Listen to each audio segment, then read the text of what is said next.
Alright, just got home. Gonna take the Grom out for a spin. What the fuck? Bruh. Hey guys, welcome back to Go Easy Motor. So today we're gonna be showing you a quick little video on how to do the front and rear wheels on the Grom. Unfortunately, the tyre shop that's about 10 minutes away hasn't called me back twice when I've called them because they're too busy. So we have to take off the wheels and drive 40 minutes away to get the tyres changed. I don't want to ride there on a flat tyre, so we're gonna just take the wheels off. Alright, so due to a lack of a front stand, and also I'm not sure if the front even is compatible with stands since the rear doesn't even have spools. But we've done a 500 IQ plate here, just hung the bike up, it's floating. And then the rear wheel we'll just chuck on car jack stands. Alright, so the rear is also now up in the air. So now I think it is a 19 and a 14 for the rear axle bolts. Alright, so 19 on this side. And then you've got a 14 on this side to take out the axle.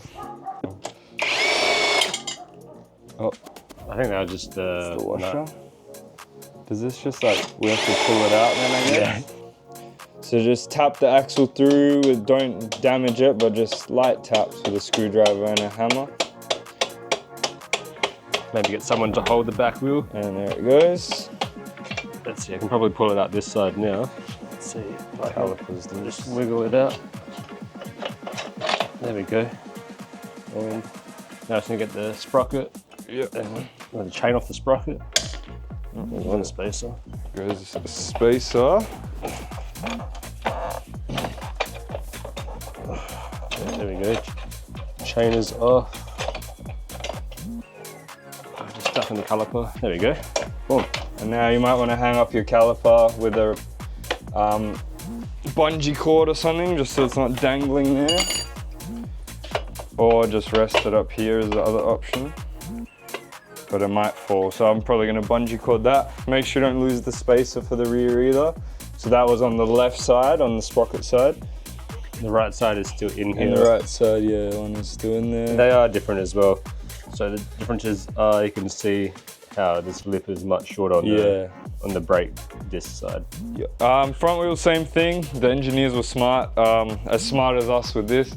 It's a 19 and a 14 once again. Which side's which? The left side is the 14 here. Left, this is the 19. No, left is the 19, yeah. Right side is the 14.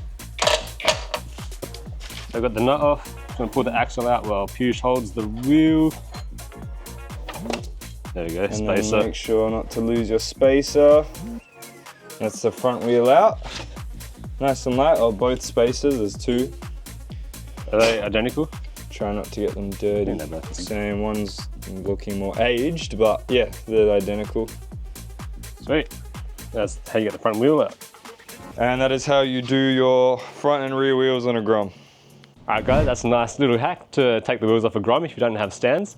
You can even hang it off a tree or whatever conveniences that you have around your house. It's not the ideal way, but it works. So now we're gonna go get slicks put on these tires so we can take it to the track. And if you wanna see how to put the wheels back on the bike, just play the video and rewind.